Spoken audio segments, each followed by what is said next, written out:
Ordinary. Tantas cosas raras en un caso. Un nuevo objeto de poder, algo que nunca había visto. Y viniendo de mí es una locura.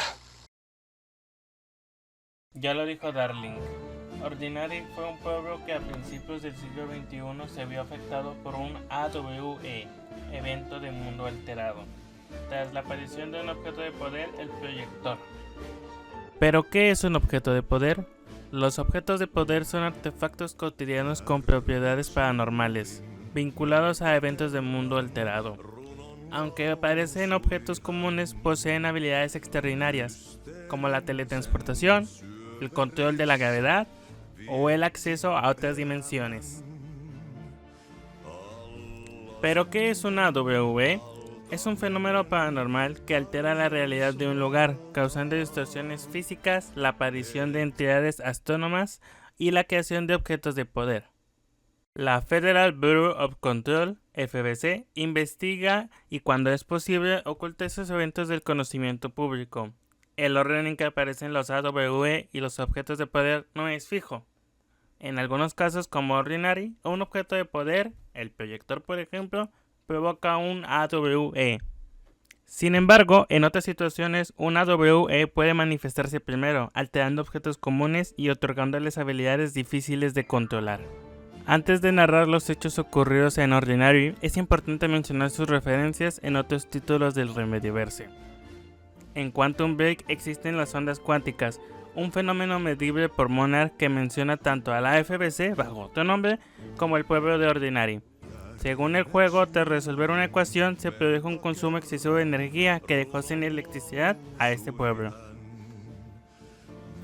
En Alan Wake American Nightmare, la conexión con Ordinary es sutil, pero significativa.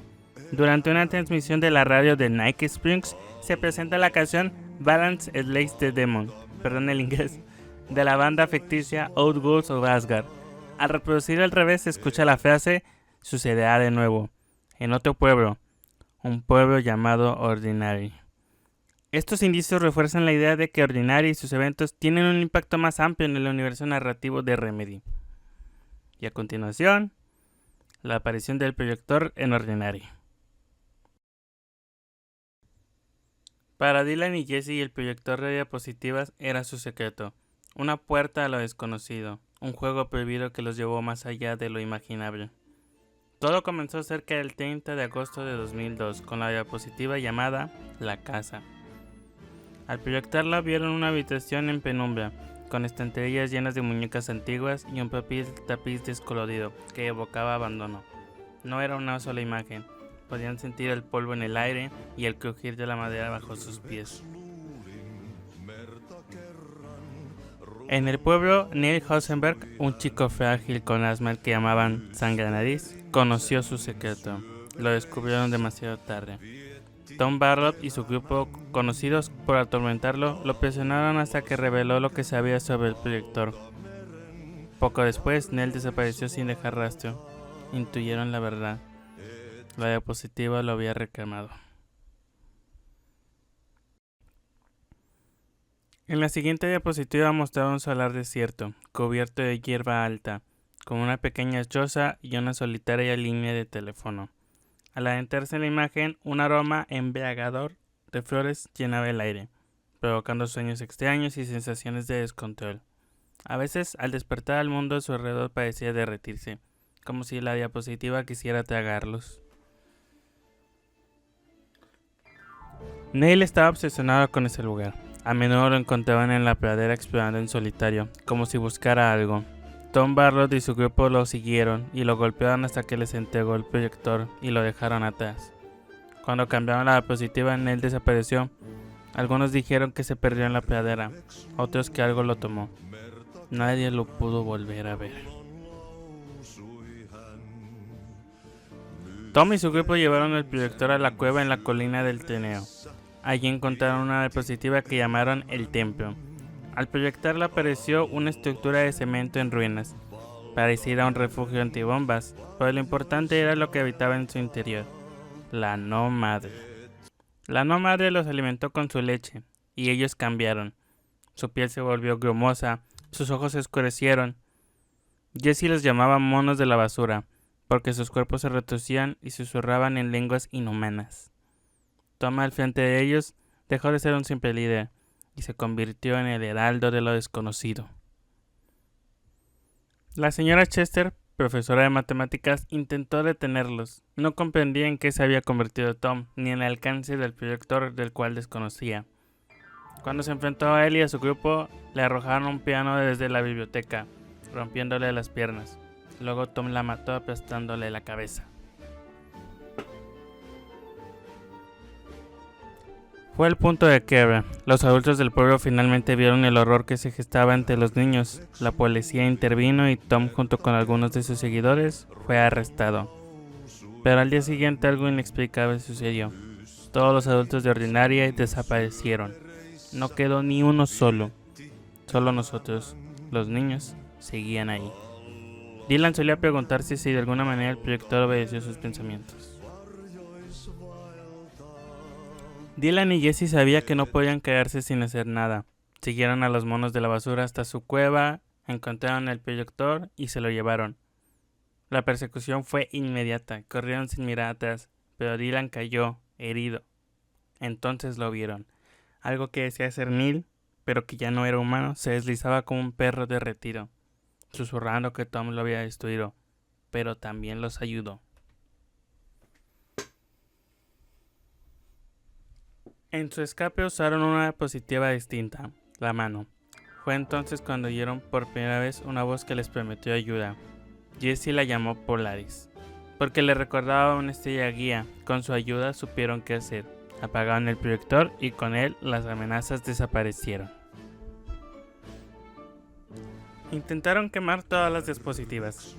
Lo lograron excepto por una, la mano. Fue entonces cuando la Agencia Federal de Control llegó el 14 de septiembre, interrumpiéndolos y separando a Jesse y a Dylan. Intentaron entender qué había sucedido en Ordinary, pero no encontraron rastros de Polaris, ni del perro Neil. Sin embargo, Jesse y Dylan sabían que la verdad. El proyector los había cambiado. Ordinary ya no existía, y ellos ya no eran los mismos niños que habían jugado con una simple diapositiva. Tras estos sucesos, el proyector llegó a la sede de la FBC, en Nueva York, donde Daryl lo estudió para entender su funcionamiento y la proyección de la única diapositiva sobreviviente. Aquí me tengo que detener un momento para explicarles que este fue el principal motivo por el cual la FBC fue condenada. Les explico. Curiosamente, antes de quedar atrapado en el Darkplex, Alan Wake escribió un guión para la serie Night Sphinx, titulado Más allá del umbral pesimismo. En él, un científico advierte sobre los riesgos de abrir un portal a otra dimensión, pero su director, cegado por la ambición, lo ignora. Ambos son transportados a una dimensión desconocida, donde encuentran una entidad cambiante. El director, fascinado, intenta someterla, pero es devorado. La criatura regresa al mundo real con él mismo, trayendo locura y caos. ¿Les suena familiar? Exacto. Básicamente es la premisa de los acontecimientos que permitieron la invasión del His a la casa inmemorial. Aún desconocemos los alcances del lugar oscuro, pero parece que Alan solo puede manipular elementos preexistentes en el mundo real para convertirlos en historias en su mayoría de terror.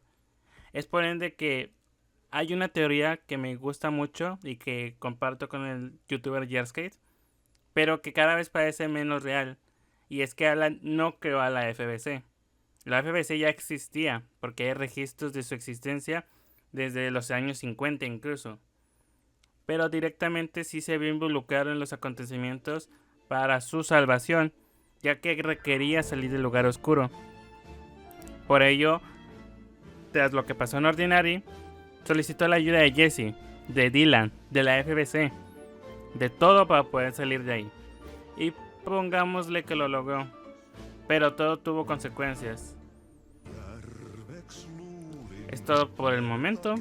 Me gustaría comentar que siempre quise hablar de lo que pasó en Ordinary porque casi no veo videos que hablan al respecto. Pero sí me gustaría más hablar de otros temas, como por ejemplo el origen no canónico y canónico de Warling Door, y otras cosas más. Me despido, soy Ángel Stench, o Stein Shackle, no sé cómo lo tengo guardado. Que tengan un buen día.